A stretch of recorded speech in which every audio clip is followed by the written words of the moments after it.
Now, they passed a bill called Dodd-Frank, and that was supposed to be historic financial reform. It was one of the pillars of Barack Obama's presidency.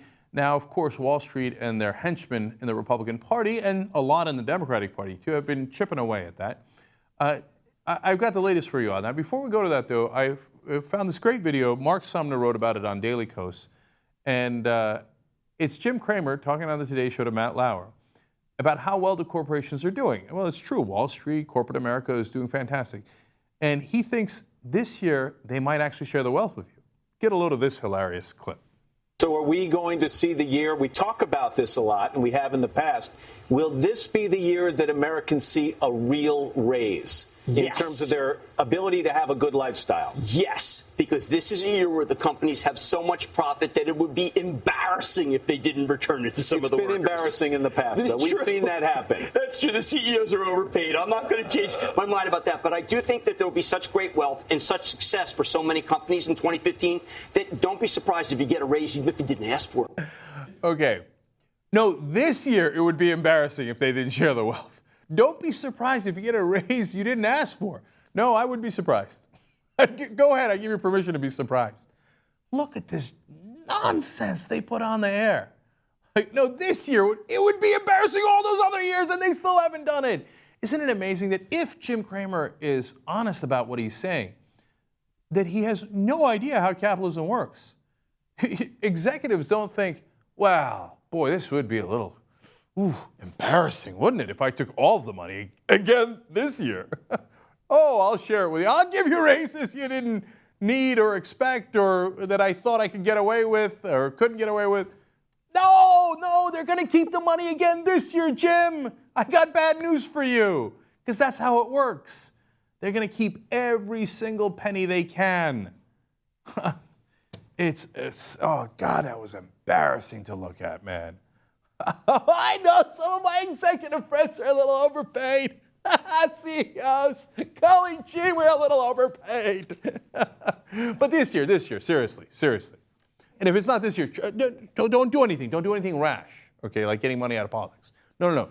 Let us keep bribing the politicians and suck all the money into our pockets. Speaking of which, let's go to what the Republicans are up to now. So now that they're in charge, first thing they're going to do is what? Deregulate Wall Street. Wait a minute, I thought you guys were Tea Party populists and you were upset about the Wall Street bailouts. In fact, that was the reason the Tea Party got formed in the first place. Nonsense. No. The Republican Party is a bunch of posers. They're hacks. They're basically political prostitutes for the Wall Street bankers. So here comes prime example of it. Representative Michael Fitzpatrick, Republican of Pennsylvania. He has proposed a bill called, this is hilarious and Orwellian, Promoting Job Creation and Reducing Small Business Burdens Act. Now, does it actually talk about jobs? Like, hey, you know what? Let's build some bridges or highways and that'll create jobs. No, nothing about jobs. Does it support small businesses, as it says in the title? Of course not. This is to deregulate, it's an 11-point plan to deregulate the largest banks in the world. Okay? So, what part of JP Morgan or Goldman Sachs is a small business? This isn't for small business. This is to give giant breaks to the wealthiest corporations in the world. Okay, so what does it do? For example, it delays the Volcker Rule. The Volcker Rule said that you can do trading on behalf of your clients. That's the point of a bank, right? An investment bank. You do trading on behalf of, and that needs to exist. There's nothing wrong with that. Well, the banks had been doing trading on their own behalf, proprietary trading, right? And so then they would do these risky trades, and then they go, oops, that blew up on us. Well, we took all the profits. Now you pay all the costs, as they did in 2008. So Dodd-Frank had put in the Volcker Rule, named after former head of the Fed, Paul Volcker, who, by the way, was considered very, very conservative back in the day. Now the political spectrum has gone so far right-wing that they're like, Volcker, that liberal, appointed by Ronald Reagan, right? Well, all he's saying is, bounds of reason, man, stop gambling with people's money for your own benefit. No, so that this will delay it, and by the way, it'll easily pass the House and fairly easily pass the Senate. The only question is whether the president is going to veto it or not, and what other part of legislation are they going to put it as a part of so that the president feels he can't veto it. So anyway, the Republicans will definitely pass this with the help of some of the Democrats, and so yes, they'll be back to proprietary trading. That was supposed to take into effect already. You know when under this rule it would take into effect? That when the banks have to get rid of their proprietary trading? 2019. This guy who proposed the bill, Fitzpatrick, says, well, you don't want to have the banks do a fire sale. 2019 is 4.5 years from now. It's not really a fire sale if it takes 4.5 years. I mean, these are the weakest of excuses and lies.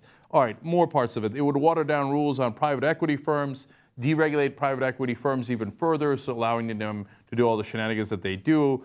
Loosen regulations on derivatives, great. Derivatives are what caused the crash back in 2008. Let's loosen the regulations on them so you can take even more risks with those derivatives. And if that wasn't bad enough, weaken transparency rules, and also you can keep less collateral too. I mean, it's a murderer's row of horrible legislation that will clearly lead to the next crash. All the minor fixes we had done to prevent the next crash will now be yanked away. Banks have at it, Hoss. Okay? Now, I'm sure that our friend Michael Fitzpatrick, he's certainly not benefiting at all. I mean, I haven't talked about money in politics, but he's not getting any money from the banks, is he, to propose this kind of legislation? Oh, look at this. Between 2013 and 2014, he received more than $310,000 in donations from the finance and banking sector, according to the Center for Responsive Politics. Money in, money out.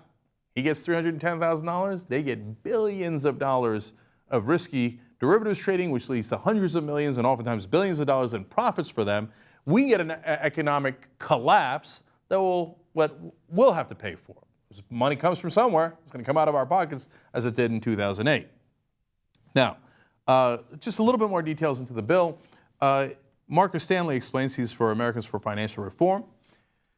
It's absurd. It's getting on 5 years after the passage of the Volcker Rule, and the banks have still not actually been required to stop doing anything that they want to be doing.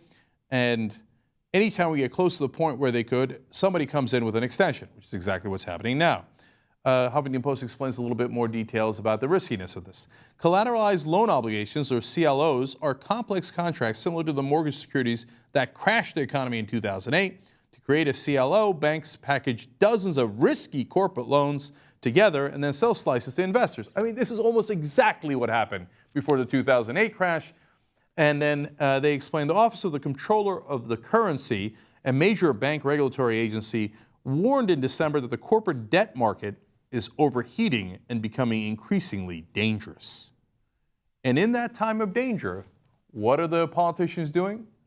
Deregulating the banks further so that they could take even greater risks. Now, why are they doing this? In the end, of course, it always comes back to the bonuses of the bankers.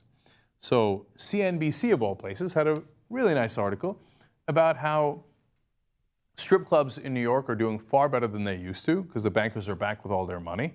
Car dealerships are doing better, bars are doing better. But on the issue of the car dealerships, they went and talked to some.